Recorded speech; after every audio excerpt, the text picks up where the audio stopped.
اعوذ باللہ من الشیطان الرجیم بسم اللہ الرحمن الرحیم۔ سورۃ الاعراف آیت نمبر 95۔ ثم بدلنا مكان السيئة الحسنة حتى عفوا وقالوا قد مس آباءنا الضراء والسراء فأخذناهم بغتة وهم لا يشعرون۔ ترجمہ: پھر ہم نے کیفیت بدلی، بدحالی کی جگہ خوشحالی عطا فرمائی، یہاں تک کہ وہ خوب پھلے پھولے اور کہنے لگے کہ دکھ سکھ تو ہمارے باپ دادوں کو بھی پہنچتے رہے ہیں۔ پھر ہم نے انہیں اچانک اس طرح پکڑ لیا کہ انہیں پہلے سے پتہ بھی نہیں چل سکا۔ تفسیر: ایک ایک نبی اور ایک ایک قوم کا معاملہ الگ الگ بیان کرنے کے بعد اب وہ جامع ضابطہ بیان کیا جا رہا ہے جو ہر زمانے میں اللہ تعالیٰ نے انبیاء علیہ السلام کی بعثت کے موقع پر اختیار فرمایا ہے، اور وہ یہ ہے کہ جب کسی قوم میں کوئی نبی بھیجا گیا تو پہلے اس قوم کے خارجی ماحول کو قبول دعوت کے لیے نہایت سازگار بنایا گیا، یعنی اس کو مصائب اور آفات میں مبتلا کیا گیا۔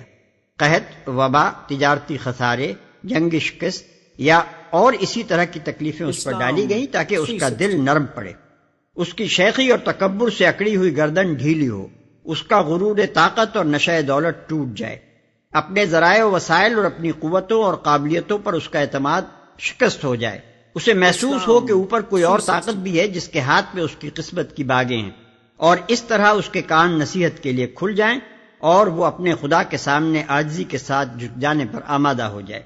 پھر جب اس سازگار ماحول میں بھی اس کا دل قبول حق کی طرف مائل نہیں ہوتا تو اس کو خوشحالی کے فتنے میں مبتلا کر دیا جاتا ہے، اور یہاں سے اس کی بربادی کی تمہید شروع ہو جاتی ہے۔ جب وہ نعمتوں سے مالا مال ہونے لگتی ہے تو اپنے برے دن بھول جاتی ہے، اور اس کے کج فہم رہنما اس کے ذہن میں تعریف کا یہ احمقانہ تصور بٹھاتے ہیں کہ حالات کا اتار چڑھاؤ اور قسمت کا بناؤ اور بگاڑ کسی حکیم کے انتظام میں اخلاقی بنیادوں پر نہیں ہو رہا ہے، بلکہ ایک اندھی طبیعت بالکل غیر اخلاقی اسباب سے کبھی اچھے اور کبھی برے دن لاتی ہی رہتی ہے۔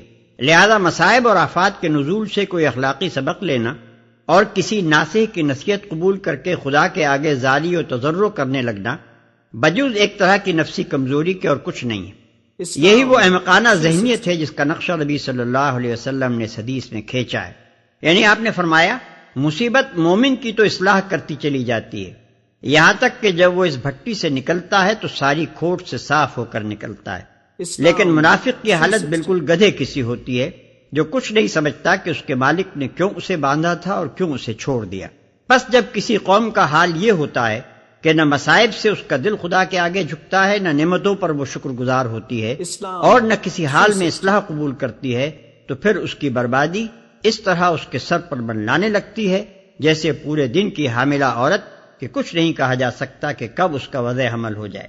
یہاں یہ بات اور جان لینی چاہیے کہ ان آیات میں اللہ تعالیٰ نے اپنے جس ضابطے کا ذکر فرمایا ہے، ٹھیک یہی ضابطہ نبی صلی اللہ علیہ وسلم کی بعثت کے موقع پر بھی برتا گیا، اور شامت زدہ قوموں کے جس طرز عمل کی طرف اشارہ فرمایا گیا ہے، ٹھیک وہی طرز عمل سورہ اعراف کے نزول کے زمانے میں قریش والوں سے ظاہر ہو رہا تھا۔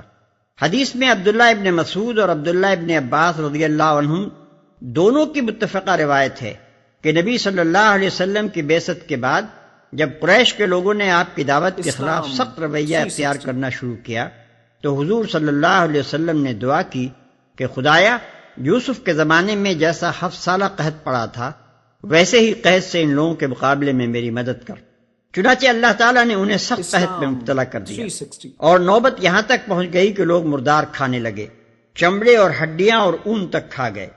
آخر کار مکے کے لوگوں نے، جن میں ابو سفیان پیش تھا، حضور صلی اللہ علیہ وسلم سے درخواست کی کہ ہمارے لیے خدا سے دعا کیجیے، مگر جب آپ کی دعا سے اللہ نے وہ برا وقت ٹال دیا اور بھلے دن آئے تو ان لوگوں کی گردنیں پہلے سے زیادہ اکڑ گئیں، اور جن کے دل تھوڑے بہت پسیج گئے تھے ان کو بھی اشرار قوم نے یہ کہہ کر ایمان سے روکنا شروع کر دیا کہ میاں یہ تو زمانے کا اتار چڑھاؤ ہے، پہلے بھی آخر قحط آتے ہی رہے ہیں، کوئی نئی بات تو نہیں ہے کہ اس مرتبہ ایک لمبا قحط پڑ گیا۔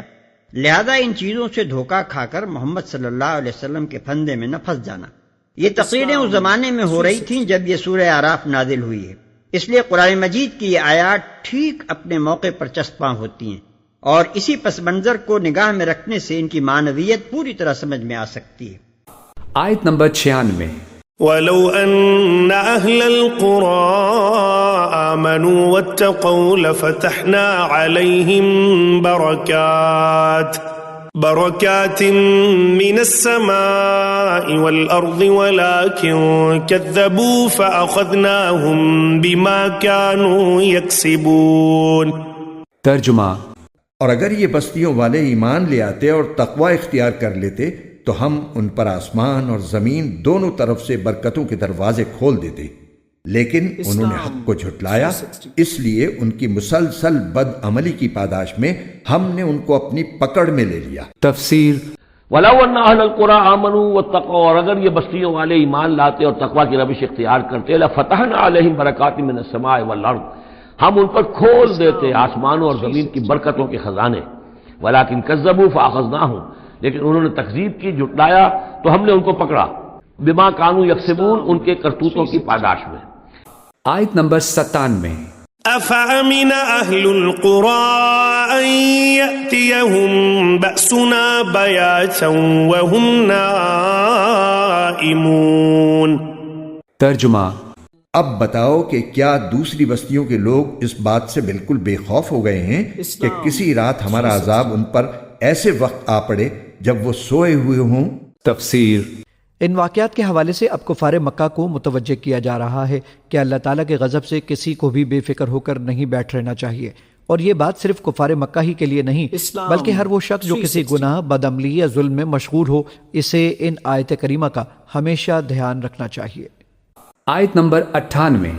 أَوَأَمِنَ أَهْلُ الْقُرَىٰ أَن يَأْتِيَهُم بَأْسُنَا ضُحًى وَهُمْ يَلْعَبُونَ۔ ترجمہ۔ اور کیا ان بستیوں کے لوگوں کو اس بات کا بھی کوئی ڈر نہیں ہے کہ ہمارا عذاب ان پر کبھی دن چڑھے آ جائے جب وہ کھیل کود میں لگے ہوئے ہوں؟ تفسیر۔ اب امن اہل القرى ان یاتیہم باسنا ضحى وهم يلعبون، کیا وہ نچنت ہے اس سے کہ کوئی عذاب نہیں آ سکتا صبح کے وقت جب کہ وہ کھیل رہے ہوں؟ آیت نمبر 99۔ أفأمنوا مكر الله فلا يأمن مكر الله إلا القوم الخاسرون۔ ترجمہ۔ بھلا کیا یہ لوگ اللہ کی دی ہوئی ڈھیل کے انجام سے بے فکر ہو چکے ہیں؟ اگر ایسا ہے تو یہ یاد رکھیں کہ اللہ کی دی ہوئی ڈھیل سے وہی لوگ بے فکر ہو بیٹھتے ہیں جو آخر کار نقصان اٹھانے والے ہوتے ہیں۔ تفسیر۔ یہاں اصل لفظ مکر ہے، جس کے معنی عربی میں ایسی خفیہ تدبیر کے ہوتے ہیں جس کا مقصد وہ شخص نہ سمجھے جس کے خلاف وہ کارروائی کی جا رہی ہو۔ اللہ تعالیٰ کی طرف سے ایسی تدبیر کا مطلب یہ ہے کہ اللہ تعالیٰ بعض لوگوں کو ان کی بدعمالیوں کے باوجود دنیا میں خوشحالی اور ظاہری خوشیاں عطا فرماتے ہیں، جس کا مقصد انہیں ڈھیل دینا ہوتا ہے۔ پھر جب وہ اپنی بدعملی میں بڑھتے ہی چلے جاتے ہیں تو ان کو ایک دم سے پکڑ میں لے لیا جاتا ہے۔ لہٰذا عیش و عشرت کے عالم میں بھی انسان کو اپنے اعمال سے غافل ہو کر نہیں بیٹھنا چاہیے بلکہ اپنی اصلاح کی فکر کرتے رہنا چاہیے، اور یہ خطرہ ہمیشہ پیش نظر رکھنا چاہیے کہ اگر ہم راہ راست سے بھٹکے تو یہ اللہ تعالیٰ کی طرف سے ڈھیل بھی ہو سکتی ہے۔ اللہ تعالیٰ ہم سب کو اس سے اپنی پناہ میں رکھے۔ آیت نمبر 100۔ أَوَلَمْ يَهْدِ لِلَّذِينَ يَرِثُونَ الْأَرْضَ مِن بَعْدِ أَهْلِهَا أَن لَّوْ نَشَاءُ أَصَبْنَاهُم بِذُنُوبِهِمْ وَنَطْبَعُ عَلَىٰ قُلُوبِهِمْ فَهُمْ لَا يَسْمَعُونَ۔ ترجمہ۔ جو لوگ کسی زمین کے باشندوں کی ہلاکت کے بعد اس کے وارث بن جاتے ہیں، بھلا کیا ان کو یہ سبق نہیں ملا کہ اگر ہم چاہیں تو ان کو بھی ان کے گناہوں کی وجہ سے کسی مصیبت میں مبتلا کر دیں؟ اور جو لوگ اپنی ضد کی وجہ سے یہ سبق نہیں لیتے، ہم ان کے دلوں پر مہر لگا دیتے ہیں جس کے نتیجے میں وہ کوئی بات نہیں سنتے۔ تفسیر۔ یعنی ایک گرنے والی قوم کی جگہ جو دوسری قوم اٹھتی ہے، اس کے لیے اپنی پیش رو قوم کے زوال میں کافی رہنمائی موجود ہوتی ہے۔ وہ اگر عقل سے کام لے تو سمجھ سکتی ہے کہ کچھ مدت پہلے جو لوگ اسی جگہ داد عیش دے رہے تھے اور جن کی عظمت کا جھنڈا یہاں لہرا رہا تھا، انہیں فکر و عمل کی کن غلطیوں نے برباد کیا۔ اور ہم ان کے دلوں پر مہر لگا دیتے ہیں، پھر وہ کچھ نہیں سنتے۔ یعنی جب وہ تاریخ سے اور عبرتناک آثار کے مشاہدے سے سبق نہیں لیتے اور اپنے آپ کو خود بھلاوے میں ڈالتے ہیں تو پھر خدا کی طرف سے بھی انہیں سوچنے، سمجھنے اور کسی ناصح کی بات سننے کی توفیق نہیں ملتی۔